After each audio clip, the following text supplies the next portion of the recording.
ಗೌರಿ ಕಲ್ಯಾಣ ಇದು ಸೋಮವಾರದ ಎಪಿಸೋಡ್ ಆಗಿದೆ. ಸೋಮವಾರದ ಎಪಿಸೋಡ್ ಸ್ಟಾರ್ಟಿಂಗಲ್ಲಿ ನಿಲ್ಲಿಸೋದೊಂದ್ಸಲ ನಿಲ್ಲಿಸು, ಕೈ ಇಳಿಸು ಅಂತೆಲ್ಲ ಸರಿತಾ ಹೇಳ್ತಾ ಇರ್ತಾ, ಈ ಮನೆ ಸೊಸೆ ಮೇಲೆ ಕೈ ಮಾಡುವಷ್ಟು ಧೈರ್ಯನ ನಿನಗೆ, ಕೈ ಕೆಳಗೆ ಇಳಿಸು ಅಂತೆಲ್ಲ ಹೇಳ್ತದ. ಅವಾಗ ಅಜ್ಜಿಗಂತೂ ಖುಷಿ, ಆಶಾಗೂ ಖುಷಿ ಆಗಿರುತ್ತೆ, ಗೌರಿಗೂ ಖುಷಿ ಆಗುತ್ತೆ. ಆದರೆ ವಿವೇಕ್ ಮಾತ್ರ ತುಂಬ ಗಾಬರಿ ಆಗಿರ್ತಾನೆ.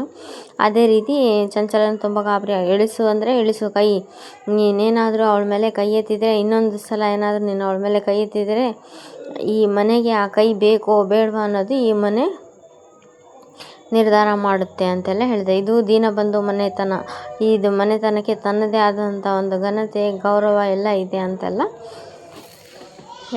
ಹೇಳ್ತಿರ್ತಾ ಕೈ ಇಳಿಸು ಛೀ, ಬೀದಿಯಿಂದ ಬಂದಿರೋಳನ್ನ ಮುಟ್ಟಿ ನನ್ನ ಕೈ ಯಾಕೆ ಗಲೀಜು ಮಾಡ್ಕೊಂಡ್ಲಿ ಅಂತೆಲ್ಲ ಹೇಳ್ತಿರ್ತಾ. ಓಹೋ, ಈಗ ಸಾವಿರಾರು ಕೋಟಿ ಆಸ್ತಿ ಇರೋ ಸಂಬಂಧ ನನ್ನ ಮಗನಿಗೆ ಸಿಕ್ಕಿದ್ದಕ್ಕೆ ಎಲ್ಲರೂ ನನ್ನ ಮೇಲೆ ಬೀಳ್ತಾ ಇದ್ದೀರಾ ಅಂತೆಲ್ಲ ಕೇಳ್ದೆ. ಏನು ಸಾವಿರಾರು ಕೋಟಿ ಅಂತೆ, ಆಸ್ತಿ ಅಂತೆ, ಸಂಬಂಧ ಅಂತೆ, ಇದೆಲ್ಲ ಯಾರು ಹಾಕಿರೋ ಭಿಕ್ಷೆ? ನಮ್ಮತ್ತೆ ಅಂದರೆ ನನ್ನ ಗಂಡನ ತಾಯಿ ಹಾಕಿರೋ ಭಿಕ್ಷೆ ಇದೇನೋ? ಅಲ್ಲ ಚಂಚಲ ಅವರೇ, ಇದೆಲ್ಲ ನಿಮ್ಮ ಯೋಗ್ಯತೆಗೆ ಸಿಕ್ಕಿರೋದಾ? ನಿಮ್ಮ ಮಗನಿಗೆ ಎಷ್ಟು ದೊಡ್ಡ ಸಂಬಂಧ? ಅದು ನಮ್ಮತ್ತೆ ಪ್ರಾಣ ಸ್ನೇಹಿತೆ ಆಗಿರುವ ಅರುಂಧತಿ ಅವರು ನಮ್ಮತ್ತೆಯಿಂದ ನಿಮಗೆ ಈ ಸಂಬಂಧ ಸಿಕ್ಕಿದೆ ಅಂತೆಲ್ಲ ಹೇಳ್ತಲ್ಲ. ನಿನ್ನ ಲಿಮಿಟ್ ಕ್ರಾಸ್ ಮಾಡಬೇಡ ಅಂತ ಅವರಿಬ್ಬರ ಮಧ್ಯದಲ್ಲಿ ಜಗಳ ಶುರು ಆಗ್ತಾನೆ ಇದೆ. ಇನ್ನು ಜೋರು ಜಗಳ ಆಗ್ತಾ ಇರ್ತೈತಿ. ಇನ್ನು ಜೋರು ಜಗಳ ಆಗ್ತಿರ್ಬೇಕಾದ್ರೆ ಗೌರಿನೂ ಹೆದರಲ್ಲ, ಎಲ್ಲದಕ್ಕೂ ಗೌರಿನೂ ಉತ್ತರ ಕೊಡ್ತಾನೇ ಇರ್ತಾಳೆ. ವಿವೇಕ್ ಮಾತ್ರ ಸುಮ್ಮನೆ ನೋಡ್ತಾನೆ ಇರ್ತಾನೆ, ಏನು ರೆಸ್ಪಾನ್ಸ್ ಮಾಡ್ತಾನೆ ಇರಲ್ಲ. ಚೆನ್ನಾಗಿದೆ ಇವತ್ತಿನ ಎಪಿಸೋಡ್ನು. ನೆಕ್ಸ್ಟು ಮುಂದೆ ಹೆಂಗಿದೆ ಅಂಥೇಳಿ ನೋಡಬೇಕು, ಇಂಟ್ರೆಸ್ಟಿಂಗ್ ಆಗಿದೆ. ನೀವೇನೇ ಹೇಳಿದರೂ ಎಲ್ಲ ಥರ್ಡ್ ಕ್ಲಾಸು ಎಲ್ಲ ಹೇಳ್ತಾ ಇರ್ತಾಳೆ. ಈ ರೀತಿ ನೀವೇನಾದರೂ ಇನ್ನೊಂದು ಸಲ ಮಾತಾಡಿದರೆ ಈ ಗೌರಿನ ಕಾಳಿಯಾಗಿ ನೋಡಬೇಕಾಗ್ತೈತೆ ನೀವು ಅಂತೆಲ್ಲ ಹೇಳಿದ. ಆಶಾಗೆ ಖುಷಿ ಇದೆಯಲ್ಲ ನೋಡೋಕೆ. ಹೋಗ್ತಾ ಇರಬೇಕಾದ್ರೆ ಸರಿತಾ ಅವರು ನಿಲ್ಲು ಅಂಥೇಳಿ ನಿಲ್ಲಿಸ್ತಾರೆ. ಸರಿತಾ ಅವ್ರು ನಿಲ್ಲು ಅಂತ ನಿಂದ್ರಿಸಿದಾಗ ಎಲ್ಲರಿಗೂ ಒಂದು ನಿಮಿಷ ಶಾಕ್ ಅನಿಸುತ್ತೆ, ಎದಕ್ಕೆ ನಿಂದ್ರಿಸಿದಾರೆ ಅಂತಂದೇಳಿ. ಆವಾಗ ಸರಿತಾ ಎಲ್ಲದೂ ಪಿಕ್ ಮಾಡಿ ಕೊಡ್ತಾಳೆ, ಸೀರೆ, ಒಡವೆ, ಬಳೆ ಎಲ್ಲ ಪಿಕ್ ಮಾಡಿ ಮಗಗೆ ಕೊಡ್ತಾಳೆ. ತಗೋ, ನಿನ್ನೆಂತಿಗೆ ನಾಳೆ ಫಂಕ್ಷನಲ್ಲಿ ಉಟ್ಕೊಂಡು ದೀನಬಂಧು ಸೊಸೆ ಹೆಂಗಿರ್ಬೇಕು ಅಂತಂದರೆ ಹಂಗಿರಬೇಕು, ಬಂದಿರೋರ ಮುಂದೆ ಕೇವಲ ಆಗಿರಬಾರ್ದು, ತಗೋ ಕೊಡು ಅಂತೇಳಿ. ಆವಾಗ ಅಜ್ಜಿ ಇದು ಸುಮ್ಮನೆ ನೋಡಮ್ಮ ಸೊಳ್ಳೆ ಕಡಿಸ್ಕೋಬೇಡ, ನೋಡಮ್ಮ ನಿನ್ನ ಸೊಸೆ, ನೋಡಮ್ಮ ನಿಮ್ಮತ್ತೆ ನೀನು ದೀನಬಂಧು ಮನೆತನದ ಸೊಸೆ ಅಂತ ಇಂಡೈರೆಕ್ಟಾಗಿ ಮುದ್ರೆ ಓದ್ತಿದ್ದಾಳ, ತಗೋ ಮುಜುಗುರ ಪಟ್ಕೋಬೇಡ ಅಂತೆಲ್ಲ ಹೇಳ್ತಾಳೆ. ಇಲ್ಲಿ ವಿವೇಕ್ನು ಕೊಡಬೇಕಾದ್ರೂ ಅವ್ರ ಅಮ್ಮನ ಕೈಯಿಂದ ಇಸ್ಕೊಂಡು ಹೆಂಡ್ತಿ ಕೊಡಬೇಕಾದ್ರೂ ಸ್ವಲ್ಪ ಇದು ಹಿಂದೆ ಮುಂದೆ ಮಾಡ್ತಾ ಇರ್ತಾನೆ. ಅಜ್ಜಿ ಕೊಡಮ್ಮ, ಇಸ್ಕೊ ಅಂತೆಲ್ಲ. ಗೌರಿ ಅದು ಇಸ್ಕೊಂಡು ಒಂದೊಂದೇ ಅದು ಹೋಗ್ತಾ ಇರ್ಬೇಕಾದ್ರೆ, ಅಣ್ಣ ಈ ಮಾತಿಗೆ ಏನು ಕವನ ಇಲ್ಲ ಅಂತೆಲ್ಲ ಹೇಳಿದಾಗ ಆ ಒಂದು ಕವನ ಹೇಳ್ತಾನೆ ಶಾಮು. ಬಡವರ ಮನೆ ಹುಡುಗಿ, ಚೆನ್ನಾಗಿದೆ ಕವನ, ಮಾತ್ರ ತುಂಬ ಚೆನ್ನಾಗಿ ಹೇಳಿದ್ದಾರೆ. ಗೌರಿ ಅದನ್ನೆಲ್ಲ ಇಸ್ಕೊಂಡು ಟೆರೆಸ್ ಮೇಲೆ ಹೋಗ್ತಾನೆ ಇರ್ತಾಳೆ. ಸ್ಟೆಪ್ಸ್ ಎಲ್ಲ ಹೇರಿ ಹೋಗ್ತಾ ಇರೋ ಇದೇ ಟೈಮಿಗೆ ಗೌರಿ ಹೋದ್ಮೇಲೆ ಆ ರೂಮಿಗೆ ಇವ್ರು ಚಂಚಲ ಅವ್ರು ಹೋಗ್ತಾರೆ. ಚಂಚಲ ಅವರು ತುಂಬ ಮೆರಿಬೇಡ ಗಣೆ, ತುಂಬ ಖುಷಿ ಪಡಬೇಡ, ಈ ಜುಜ್ಬಿ ನಿನ್ನ ಮುಖದಲ್ಲಿರುವ ಈ ಜುಜ್ಬಿ ಖುಷಿಯೆಲ್ಲ ನಿನಗೆ ಸೀರೆ ಒಡವೆ ಕೊಟ್ಟಿದ್ದಾರಾ ಅಂತನ? ನಮ್ಮ ಅತ್ತಿಗೆ ನಿನಗೆ ಸೀರೆ ಒಡವೆ ಕೊಟ್ಟಿದ್ದಾರೆ, ನನಗೆ ಸೀರೆ ಒಡವೆ ಕೊಟ್ಟಿದ್ದಾರಾ ಅಂತ ನನಗೆ ಈ ಜುಜ್ಬಿ ಒಡೆಯಲ್ಲ. ನಮ್ಮ ಅತ್ತೆ ನನ್ನನ್ನು ಸೊಸೆ ಅಂತ ಒಪ್ಕೊಂಡಳಲ್ಲ, ಅದೇ ಖುಷಿ ನನಗೆ, ಅದೇ ನನಗೆ ಎಲ್ಲದು ಅಂತೆಲ್ಲ ಹೇಳ್ತಿರ್ತಾಳೆ. ನೀನು ಎಲ್ಲದಕ್ಕೂ ಇದು ಮಾಡ್ತೀಯ ಕಣೆ, ನೀನು ಇಷ್ಟೇ ಎಗರಾಡ್ತೀಯಲ್ಲ, ಇದು ಎಲ್ಲದಕ್ಕೂ ನಿನ್ನ ಬೆಲೆ ಕಟ್ತೀಯ ಅಂತೆಲ್ಲ ಬೈತಾನೆ ಇರ್ತಾಳೆ. ನಂದು ಚಾಲೆಂಜ್ ಇಬ್ಬರು ಜಟಾಪಟಿ ಜೋರು ನಡೀತಾನೆ ಇರ್ತೈತಿ. ನಂದು ಚಾಲೆಂಜು ಅಂತೇಳಿ. ಓಹೋ, ನೀನು ಕಟ್ಕೊಂಡಿರೋದು ಈ ಮನೆ, ನೀನಿರೋದು, ನೀನು ಹಾಕ್ಕೊಂಡಿರೋ ತಾಳಿ, ಇದೆಲ್ಲ ನಾನು ಹಾಕಿರೋ ಭಿಕ್ಷೆ ನಿನಗೆ ಅಂತೇಳಿ. ನೀವೇನು ಪ್ರೀತಿ ವಿಶ್ವಾಸದಿಂದ ಹಾಕಿರೋದಲ್ಲ, ತವ್ರ ಮನೆಯಿಂದ ಅಂತೆಲ್ಲ ಹೇಳ್ತಲ್ಲ. ನಾನು ಈ ಮನೆಗೆ ಮಗಳು, ನಿನ್ನ ವ್ಯಾಲ್ಯೂ ಏನು, ನನ್ನ ವ್ಯಾಲ್ಯೂ ಏನು, ಈ ಮನೆ ಪ್ರತಿಯೊಂದು ಇಟಿಗೆಗೂ ಗೊತ್ತು ನನ್ನ ವ್ಯಾಲ್ಯೂ ಏನು. ನಿನ್ನ ವ್ಯಾಲ್ಯೂ ಹಿಂಗೆ ಗೊತ್ತಿರೋಲ್ಲ ಚಂಚಲ ಅವರೇ. ಹೆಣ್ಣು ಗಂಡನ ಜೊತೆ ಬಾಳಿದ್ರೇ, ಗೌರವದಿಂದ ಬಾಳಿದ್ರೇ ಹೆಣ್ಣಿಗೆ ಒಂದು ಬೆಲೆ, ತವರಿಗೂ ಒಂದು ಬೆಲೆ ಅಂತೆಲ್ಲ ಹೇಳ್ತಾ ಇರ್ತಾಳೆ. ಅದನ್ನೆಲ್ಲ ನೀನೆಲ್ಲ ಹೇಳ್ತೀಯಾ ಅಂತೆಲ್ಲ ಇಬ್ಬರು ಮಧ್ಯದಲ್ಲಿ ಫುಲ್ಲು ಜೋರು ಜಗಳ ನಡೀತಾನೆ ಇರ್ತೈತಿ.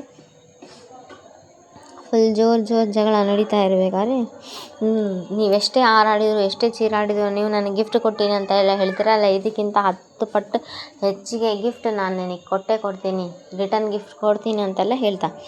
ಏನು ರಿಟರ್ನ್ ಗಿಫ್ಟ್ ಕೊಡ್ತಾಳಂತ ಅದು ಸ್ವಲ್ಪ ಮೈಂಡ್ ಒಳಗೆ ಸ್ವಲ್ಪ ಡೈರೆಕ್ಟಾಗಿ ಹೆದರ್ಕೊಂಡಿಲ್ಲ ಅಂದರೂ ಇಂಡೈರೆಕ್ಟ್ ಆಗಲಿ ಸ್ವಲ್ಪ ಹೆದರ್ಕೊಂಡಿರ್ತಾಳೆ ಚಂಚಲ ಹೆದರ್ಕೊಂಡು ಇಲ್ಲಿಂದ ಹೋಗ್ಬಿಡ್ತಾಳೆ. ಚಂಚಲ ಇಲ್ಲಿಂದ ಹೋದ್ಮೇಲೆ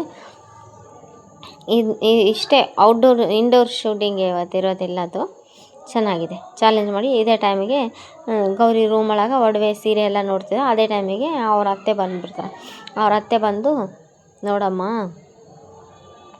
ನಿನ್ನನ್ನು ನನ್ನ ಮನೆ ಸೊಸೆ, ನನ್ನ ಮಗನ ಹೆಂಡತಿ ಅಂತ ನಾನೇನು ಒಪ್ಪಿ ನಿನಗೆ ಕೊಡ್ತಾ ಇಲ್ಲ. ಇದನ್ನೆಲ್ಲ ನಾನು ಕೊಡ್ತಾ ಇರೋದು ಏನಕ್ಕೆ ಅಂತಂದರೆ, ನಾಳೆ ನಮ್ಮ ಮನೆ ಸೊಸೆ, ಯಾಕಂದರೆ ನನ್ನ ಫ್ರೆಂಡ್ ಅರುಂಧತಿ ನಿನ್ನ ಆಲ್ರೆಡಿ ಸೊಸೆ ಅಂತ ನೋಡಿಬಿಟ್ಟಿದ್ದಾಳೆ, ಎಲ್ಲರ ಮುಂದೆ ಪರಿಚಯ ಮಾಡಿಸ್ತಾಳೆ. ನಮ್ಮ ದೀನಬಂಧು ಮನೆತನಕ್ಕೆ ತಕ್ಕಂಗೆ ಇರಬೇಕಂತ ಹೇಳ ನಾನು ಕೊಡ್ತಾ ಇದ್ದೀನಿ ಅಂತೆಲ್ಲ ಹೇಳ್ತಾಳೆ. ಸರಿ ಅತ್ತೆ, ನೀವು ಹೆಂಗೋ ಮನಸ್ಸಿನ ಒಂದು ಮೂಲೆಯಲ್ಲಾದರೂ ನನ್ನನ್ನು ಸೊಸೆ ಅಂತ ಒಪ್ಪತ್ಕೊಂಡಿರ, ನನ್ನ ಮಗನೇ ನಿನ್ನನ್ನು ಸೊಸೆ ಅಂತ ಹೆಂಡತಿ ಅಂತ ಒಪ್ಪತ್ಕೊಂಡಿಲ್ಲ, ನಾನು ಒಪ್ಪತ್ಕೊಂಡ್ಬಿಡ್ತೀನ ನಿನ್ನನ್ನು ಅಂತೆಲ್ಲ ಹೀಯಾಳಿಸಿ ಮಾತಾಡ್ತಾ ಇದ್ದರೆ ಈ ಮಾತಿಗೆ ವಿವೇಕ್ನು ಕೇಳಿಸ್ಕೊತಾ ಇರ್ತಾನೆ. ನೋಡೋಣ ಅತ್ತೆ, ನೀವು ನಿಮ್ಮ ಮಗನಿಗೆ ತಾಯಿ ಅಷ್ಟೇ, ಆದರೆ ನಿಮ್ಮ ಮಗನ ಮನಸ್ಸಲ್ಲ ನೀವು ಅಂತೆಲ್ಲ ಸರಿಯಾಗಿ ಟಕ್ಕರೆ ಕೊಡ್ತಾ ಇರ್ತಾಳೆ ಗೌರಿ ಎಲ್ಲರಿಗೂ. ಸರಿತಾ ಅವರು ಕೂಡ ಏನೋ ದುರಾದೃಷ್ಟ, ಈ ಮನೆ ದುರಾದೃಷ್ಟ, ಯಾಕಂದರೆ ಆಲ್ರೆಡಿ 10% ಜನಗಳಿಗೆ ನೀನೇ ನಮ್ಮ ಮನೆ ಸೊಸೆ ಅಂತ ಗೊತ್ತಾಗಿದೆ, ಎಂಥ ವಿಪರ್ಯಾಸ ನೋಡು ಅಂತೆಲ್ಲ ಹೇಳಿ ವಾಪಸ್ ಹೋಗ್ತಿರ್ಬೇಕಾದ್ರೆ ಇಲ್ಲೇ ಮಗ ಇರ್ತಾನೆ. ಆದರೆ ಮಗನ ಹತ್ರನೂ ಏನು ಮಾತಾಡಲ್ಲ, ಸುಮ್ಮನೆ ಹೋಗ್ಬಿಡ್ತಾನೆ. ಸುಮ್ಮನೆ ಹೋದಾಗ ಅವಾಗ ವಿವೇಕ್ ಬಂದು, ಕೇಳಿಸ್ಕೊಂಡೆ ಅಮ್ಮನ ಮಾತು ನನ್ನ ಮಾತು ಎರಡು ಸೇಮೇ, ಏನು ಚೇಂಜ್ ಇಲ್ಲ, ಅಮ್ಮನ ಮಾತಿಗೂ ನನ್ನ ಮಾತಿಗೂ ಏನು ಬದಲಾವಣೆ ಇಲ್ಲ ಅಂತೆಲ್ಲ ಹೇಳ್ತಾ. ಸರಿ ಸಾರ್, ನೋಡೋಣ, ಟೈಮ್ ಇದೆ ಅಲ್ಲ, ನಾನು ಕೊಟ್ಟಿರೋ ಟೈಮ್ ಒಳಗೆ ನಿಂದೇನು ತಪ್ಪಿಲ್ಲ ಅಂತ ಸಾಬೀತು ಮಾಡಬೇಕು, ನನಗೆ ಅನ್ಯಾಯ ಆಗಿದೆ ಅಂತೆಲ್ಲ ಹೇಳ್ತಾನೆ. ಸಾರ್, ನಾನೇನಾದರೂ ಇಲ್ಲ ಅಂದರೆ ನಿನ್ನ ಮನೆಯಿಂದ ಹೊರಗೆ ಹೋಗ್ಬೇಕು. ಗೊತ್ತು ಸಾರ್, ನನ್ನ ಮನೆಯಿಂದ ಹೊರಗೆ ಹೋಗಬೇಕು ಅನ್ನೋದು ಗೊತ್ತು, ಯಾಕಂದರೆ ಮನೆಯಿಂದ ಹೊರಗೆ ಹೋಗೋ ಮುಂಚೆ ನಾನು ಸೋತ್ರೆ ಅಲ್ಲ ಮನೆಯಿಂದ ಹೊರಗೆ ಹೋಗೋಕೆ, ನಾನು ಸಾಬೀತು ಪಡಿಸ್ತೀನಿ ಅಂತೆಲ್ಲ ಹೇಳ್ತಾ ಇರಬೇಕಾದ್ರೆ ಇದೇ ಟೈಮಿಗೆ ಇವರಿಬ್ಬರ ಮಧ್ಯದಲ್ಲೂ ಸ್ವಲ್ಪ ಕ್ಲಾಶ್ ಎಲ್ಲ ಆಗ್ತಾಯಿರ್ತೈತಿ, ಜಗಳ ಎಲ್ಲ ಆಗ್ತಾಯಿರ್ತೈತಿ. ಒಟ್ಟು ನಾನು ಹೆಂಗನ ಮಾಡಿ ನಿಮ್ಮ ಮನಸ್ಸಲ್ಲಿ ಜಾಗ ಪಡಿತೀನಿ ಅಂತೆಲ್ಲ, ಅದು ಭ್ರಮೆ ಎಲ್ಲ ಬಿಟ್ಬಿಡು ಅಂತೆಲ್ಲ ವಿವೇಕು ಇವರಿಬ್ಬರ ಮಧ್ಯೆ ಜಗಳ ನಡೀತಾನೆ ಇರ್ತೈತಿ. ನೆಕ್ಸ್ಟ್ ಇದಾದಮೇಲೆ ಚಂಚಲ ಬಂದು ಮಗನ ಮುಂದೆ ಹೇಳ್ತಿದ್ದ, ಆ ಗೌರಿಗೆ ಕೊಬ್ಬಿಳಿಸ್ಬೇಕು, ಆ ಗೌರಿ ನನಗೆ ಇಷ್ಟೆಲ್ಲ ಅವಮಾನ ಮಾಡಿಲ್ಲ, ನನಗೆ 10 ಪಟ್ಟು ರಿಟರ್ನ್ ಗಿಫ್ಟ್ ಕೊಡ್ತಾಳಂತೆ, ಹಿಂಗೆ ಅಂತ ಎಲ್ಲ ಮಗನ ಮುಂದೆ ಹೇಳ್ತಿರ್ಬೇಕಾದ್ರೆ ಮಗನು ಯಪ್ಪ ನನಗೂ ಈಗ ಬಂದಿಲ್ಲ ಅಂದರೆ ಸಾಕು ಅಂತೆಲ್ಲ ಅವನು ಆಲೋಚನೆ ಮಾಡ್ತಾ ಇರ್ತಾನೆ. ಈ ಮೋನಿಕಾ ವಿಷಯ ಇಟ್ಕೊಂಡು ನನ್ನ ಬೆನ್ನಿಗೆ ಏನಾದರೂ ಪ್ಲ್ಯಾನ್ ಮಾಡ್ತಾ ಇದ್ದಾರಾ ಈ ಗೌರಿ, ಅರ್ಥನೇ ಆಗ್ತಾ ಇಲ್ಲ ಅಂತೆಲ್ಲ ಹೇಳ್ತಾ ಇರ್ತಾನೆ. ನಾನು ಇದನ್ನೆಲ್ಲ ಇದು ಮಾಡ್ತೀನಿ, ಈ ಹುಡುಗಿ ಸೊಕ್ಕ ಅಡಗಿಸ್ತೀನಿ ಅಂತೆಲ್ಲ ಅವರಮ್ಮ ಚಾಲೆಂಜ್ ಮಾಡಿ ಹೇಳ್ತಿರ್ತ. ನೆಕ್ಸ್ಟ್ ಎಪಿಸೋಡ್ನು ಸ್ವಲ್ಪ ಇಂಟ್ರೆಸ್ಟಿಂಗ್ ಆಗಿ ಇಟ್ಟಿದ್ದಾನೆ. ಆದರೂ ಇವ್ರ ಮಗ ಚಂಚಲ ಅವ್ರ ಮಗ ಇದ್ದಾನಲ್ಲ, ಸ್ವಲ್ಪ ಹೆದರ್ಕೊಂಡಿರ್ತಾನೆ. ಅಭಿಲಾಷ ತುಂಬ ಹೆದರ್ಕೊಂಡಿರ್ತಾನೆ. ನೆಕ್ಸ್ಟ್ ಎಪಿಸೋಡ್ ಇಂಟ್ರೆಸ್ಟಿಂಗ್ ಆಗಿದೆ. ಈ ಕಡೆ ನೆಕ್ಸ್ಟ್ ಎಪಿಸೋಡ್ಗಿಂತ ಮೇಲೆ ಎಪಿಸೋಡ್ನ ಲಾಸ್ಟಿಂಗ್ ಇವರಿಬ್ಬರದು ಮದುವೆದು ಪಂಚಾಂಗ ನೋಡ್ತಿರ್ತಾರೆ. ಗಣಗಳೆಲ್ಲ ಸರಿ ಬಂದಿದೆ ಅಂತ ಗೌರಿ ಚಿನ್ನು ಅವ್ರ ತಂಗಿ ಗೌರಿಗೆ ಫೋನ್ ಮಾಡಿ, ಅಕ್ಕ ನಾಳೆ 4 ಗಂಟೆಗೆ ಮೋನಿಕಾ ಅಕ್ಕಂದು ನಿಶ್ಚಿತಾರ್ಥ ಇದೆ ಅಂತೆಲ್ಲ ಹೇಳ್ತಾರೆ. ಈ ಕಡೆ ಅಭಿಲಾಷ ಅವ್ರದ್ದು ಕೂಡ ನಾಳೆ ನಿಶ್ಚಿತಾರ್ಥ ಇರ್ತೈತಲ್ಲ, ನೋಡಿ ಗೌರಿ ಮೇಡಮ್ ನನ್ನನ್ನು ಎದುರಾಕೊಂಡ್ರೆ ಇದೇ ರೀತಿ ಆಗೋದು ನೋಡಿ ಅಂತೆಲ್ಲ ಹೇಳಿ ಹೆದರಿಸ್ತಾ ಇರ್ತಾನೆ ಗೌರಿಗೆ. ನನ್ನ ಅಡ್ರೆಸ್ಸು ಇದು ಮರೆಯೋಕೆ ಹೋಗಿ ನಿಮ್ಮ ಅಡ್ರೆಸ್ಸೇ ಮರ್ತೋಗಿರಲ್ಲ ಅಂತೆಲ್ಲ ಹೇಳ್ತಾನೆ. ಚೈತ್ರ ಏನೋ ಸ್ವಲ್ಪ ಹುಡುಗಿಯರ ಹೆಸರು ಹೇಳಿದಾಗ ಅವನು ಸ್ವಲ್ಪ ಶಾಕ್ ಆಗ್ತಾನೆ. ನೋಡ್ಬೇಕು ನಾಳೆ.